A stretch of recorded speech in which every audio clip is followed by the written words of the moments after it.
Hey guys, Joey over at Shock Therapy. Today we're going to be showing you how to do a front limit strap kit on the H2. We've already jacked up the car, got the shock off, we got it on our vice stand. But yeah, let's get into it. Alrighty, so here I've got the limit strap, I've got the clamp, and then I got the other half of the clamp here.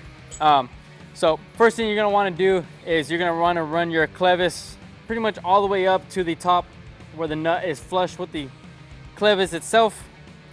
Mount it onto your clamp here. Once you have that all set, just finger loose. You can go ahead and mount this onto the shock now. So I've gotten everything all loose, pretty much all set up. You're gonna wanna run it all the way down to the body cap of the shock. Once you do that, you're gonna wanna go ahead and clock this at about a 45-degree angle in line with the shock. Once you have it all clocked and everything, go ahead and tighten it up. And that is going to be with a 1/4-inch Allen. So this is going to be a driver's side shock. You don't want your clevis to be about a 45-degree angle away from the head of the shock. Once you do that, you're going to go ahead and want to tighten down your clevis.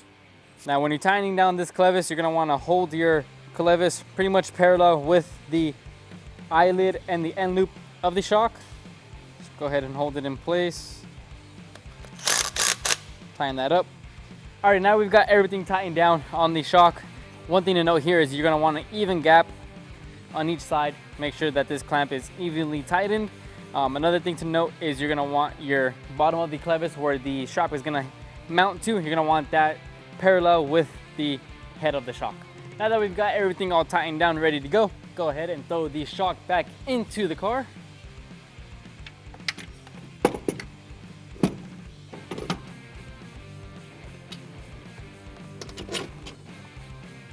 So with our front limit strap kit, it's going to come with a new lower bolt, a couple washers, a new nut, and a spacer. So the way this is going to work is you are going to grab your limit strap here. You're going to want to face your S on top, throw your lower bolt through the lower hoop of the limit strap. Then you're going to put your spacer, and we're going to go ahead and throw it onto the car. And then you can do a washer and the new nut on the back side. Okay, once you have your upper bolt, your lower bolt, go ahead and plug your shock back in. And make sure you're running it the same way from when you took it off. Plug that back in, and then you can go ahead and plug all your clips back on. Once you have your shock plugged in, all your shock bolts back on, go ahead and lower the car, turn the key on, wiggle the wheel around a little bit, settle the front down. Okay, now I've got our through bolt from the clevis out. I'm gonna go ahead and throw some red Loctite onto the bolt. Just a little dab, nothing crazy. And we can go ahead and put our little spacer and the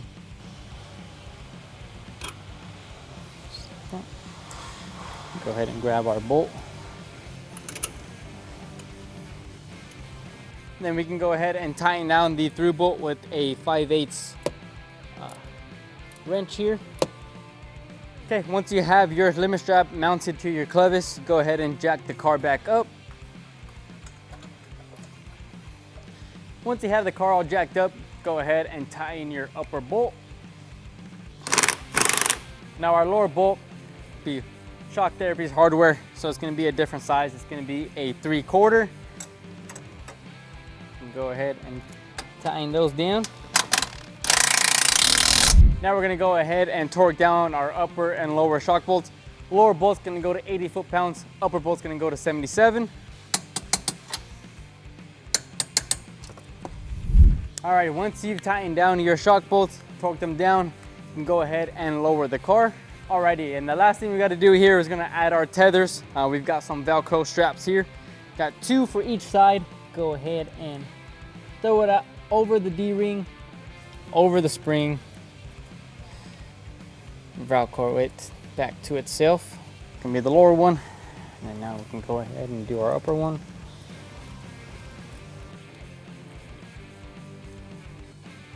Once you've put the Velcro straps on with the D-rings for the tethers, that's pretty much going to sum up the install for the driver's side. Just going to want to go ahead and repeat the same steps onto the passenger side. But if you guys have any questions, feel free to give us a call. Stay tuned for more parts.